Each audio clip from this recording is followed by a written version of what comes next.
Motunui stood on the shore of Motunui, a worried frown on her face. The ocean lapped gently at her feet, but its song was quiet.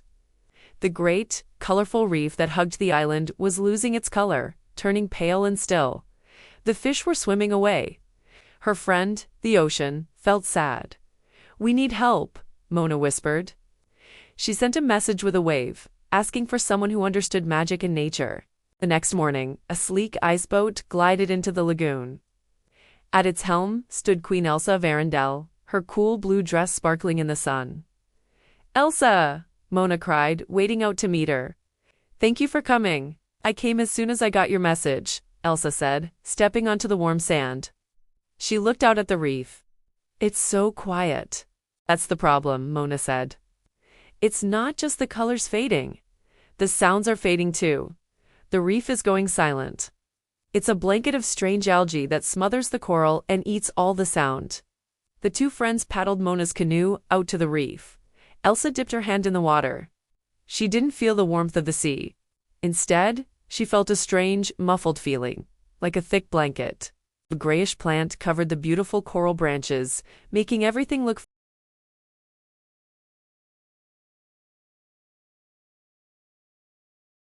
The reef's song is what holds its spirit. Without it, the heart of our island is weakening.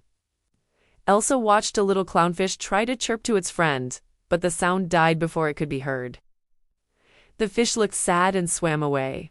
"I think I can feel it," Elsa said softly. "The algae doesn't like the cold, but I can't just freeze the whole reef. That would hurt the coral too." Suddenly, an idea came to her. It was a small, delicate idea, like a snowflake. "What if I don't make big ice?" Elsa wondered aloud. "What if I make tiny, beautiful, cold shapes, like crystal ladders and snowflake webs? It could cool just the water around the algae, asking it to leave, without hurting the coral home underneath." Mona's eyes lit up. "You can do that?" "I can try," Elsa said. "But I will need your help. You must listen to the ocean and tell me exactly where the reef song is the weakest. That's where we need to start." Mona put her hand on the water and closed her eyes. She listened with her heart. She felt a soft, sad pulse coming from a big brain coral below. "There," she pointed. "It's trying to sing, but it's too muffled." Elsa raised her hands. She took a deep breath, finding her own calm center. She thought of quiet winter mornings and the precise shape of frost on a window. She waved her hands gently. A shimmering lattice of ice, like a delicate star made of crystal threads, formed in the water above the coral. It didn't freeze, it just glowed with a soft, cold light. The water around it grew cooler. For a moment, nothing happened. Then, the gray algae began to shiver. It started to curl back, like a blanket being pulled away, revealing a patch of the coral's bright blue color underneath. A sound, a tiny click-pop bubbled up from the coral. "You did it!" Mona laughed. The ocean around the canoe seemed to give a happy little shiver. "We did it," Elsa smiled. "You showed me where to listen. They worked together all day." Mona would listen, her heart finding the silent spots. Elsa would create her temporary ice sculptures, some like spiraling shells, others like blooming frost flowers. Each one was a careful touch of cold, a focused calm spot in the fuzzy, muffled chaos. As the algae receded, the reef's song returned piece by piece. Snapping shrimps began their popcorn rhythm. Parrotfish crunched loudly. The clownfish chirped a happy tune to its friend, who swam back home.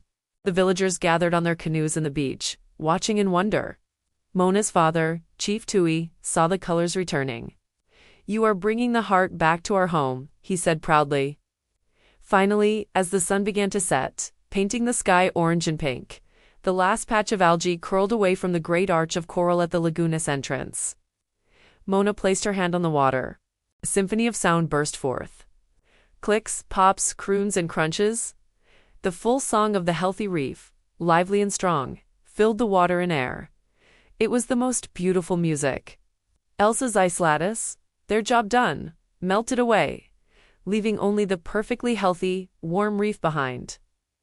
On the beach that night, Mona and Elsa sat by a fire, sharing a bowl of tropical fruit. "The algae was like too much noise," Elsa said, gazing at the stars. Sometimes my thoughts get loud and fuzzy like that, and everything feels muffled. I have to find a quiet, calm spot inside, like a small point of cold, to help the noise recede. Moana nodded, and I had to listen to what was underneath the silence. The ocean's true song was always there, just hidden. We just had to listen very carefully. They understood then that their magics were alike in this way. Elsa's magic brought focused calm. Moana's magic heard the deep, true song. Together, they could help any place or any person find their balance and joy again. As Elsa's ice boat sailed under the moonlit sky later, she heard it. The song of the Motunui Reef, strong and clear, carried on the waves all the way to the horizon. It was a song of thanks and a promise that the heart of the island was beating loud and strong once more.